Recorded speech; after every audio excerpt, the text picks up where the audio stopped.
Abraham ममरे के बांज वृक्षों के बीच कड़ी धूप के समय तंबू के द्वार पर बैठा हुआ था। तब यहोवा ने उसे दर्शन दिया। उसने आंख उठाकर दृष्टि की तो क्या देखा कि 3 पुरुष उसके सामने खड़े हैं। जब उसने उन्हें देखा तब वह उनसे भेंट करने के लिए तंबू के द्वार से दौड़ा और भूमि पर गिरकर दंडवत की और कहने लगा, हे प्रभु, यदि मुझ पर तेरी अनुग्रह की दृष्टि है तो मैं विनती करता हूँ कि अपने दास के पास से चले ना जाना। मैं थोड़ा सा जल लाता हूँ और आप अपने पांव धोकर इस वृक्ष के नीचे विश्राम करें। फिर मैं एक टुकड़ा रोटी ले आऊं और उससे आप अपने जीव को तृप्त करें। तब उसके पश्चात आगे बढ़े, क्योंकि आप अपने दास के पास इसीलिए पधारे हैं। उन्होंने कहा, जैसा तू कहता है वैसा ही कर। तब अब्राहम तुरंत तंबू में सारा के पास गया और कहा, 3 सआ मैदा जल्दी से गूंद और फुलके बना। फिर अब्राहम गाय बैल के झुंड में दौड़ा और एक कोमल और अच्छा बछड़ा लेकर अपने सेवक को दिया और उसने जल्दी से उसे पकाया। तब उसने दूध और दही और बछड़े का मांस जो उसने पकवाया था लेकर उनके आगे परोस दिया और आप वृक्ष तले उनके पास खड़ा रहा और वे खाने लगी। उन्होंने उससे पूछा, तेरी पत्नी सारा कहाँ है? उसने कहा, वह तो तंबू में है। उसने कहा, मैं वसंत ऋतु में निश्चय तेरे पास फिर आऊंगा और तेरी पत्नी सारा के एक पुत्र उत्पन्न होगा। सारा तंबू के द्वार पर जो अब्राहम के पीछे था सुन रही थी। अब्राहम और सारा दोनों बहुत बूढ़े थे और सारा का मासिक धर्म बंद हो गया था। इसलिए सारा मन में हंसकर कहने लगी, मैं तो बूढ़ी हूं और मेरा पति भी बूढ़ा है, तो क्या मुझे यह सुख होगा?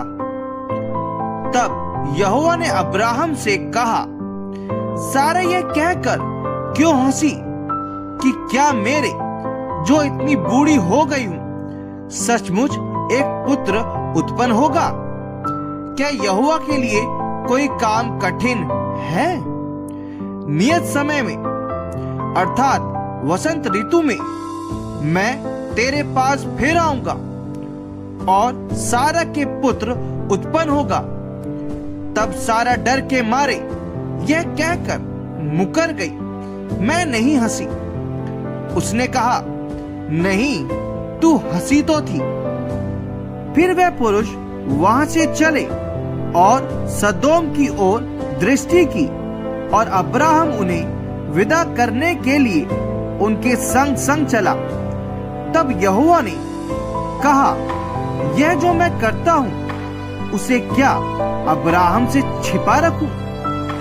अब्राहम से तो निश्चय एक बड़ी और सामर्थी जाति उपजेगी और पृथ्वी की सारी जातियां उसके द्वारा आशीष पाएंगी, क्योंकि मैं जानता हूं कि वह अपने पुत्रों और परिवार को जो उसके पीछे रह जाएंगे आज्ञा देगा कि वे यहोवा के मार्ग में अटल बने रहें और धर्म और न्याय करते रहें, ताकि जो कुछ यहोवा ने अब्राहम के विषय में कहा है उसे पूरा करे। फिर यहोवा ने कहा, सदोम और अमोरा की चिल्लाहट बढ़ गई है और उनका पाप बहुत भारी हो गया है। इसलिए मैं उतर कर देखूंगा कि उसकी जैसी चिल्लाहट मेरे कान तक पहुंची है। उन्होंने ठीक वैसा ही काम किया है कि नहीं, और ना किया हो तो मैं उसे जान लूंगा। तब वे पुरुष वहां से मुड़ के सदोम की ओर जाने लगे, पर अब्राहम यहोवा के आगे खड़ा रह गया। तब अब्राहम उसके समीप जाकर कहने लगा, क्या तू सचमुच दुष्ट के संग धर्मी को भी नाश करेगा?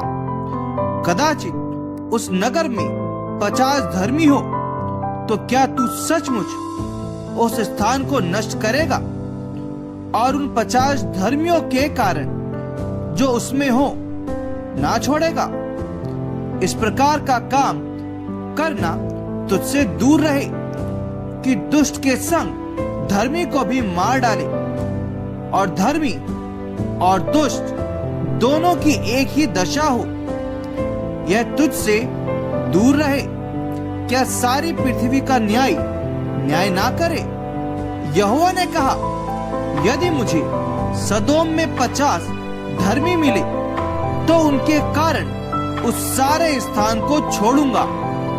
फिर अब्राहम ने कहा, हे प्रभु सुन, मैं तो मिट्टी और राख हूं, तो भी मैंने इतनी ढिठाई की कि तुझसे बातें करूं।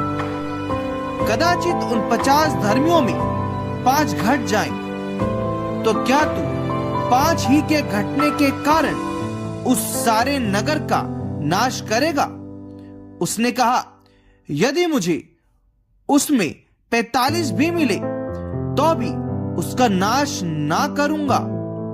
फिर उसने उससे यह भी कहा, कदाचित वह 40 मिले।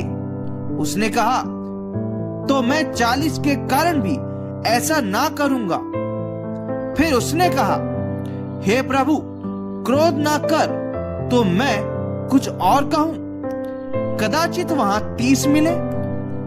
उसने कहा, यदि मुझे वहां 30 भी मिले तो भी ऐसा ना करूंगा। फिर उसने कहा, हे प्रभु सुन, मैंने इतनी ढिठाई तो की है कि तुझसे बातें करूं। कदाचित उसमें 20 मिले। उसने कहा, मैं 20 के कारण भी उसका नाश ना करूंगा।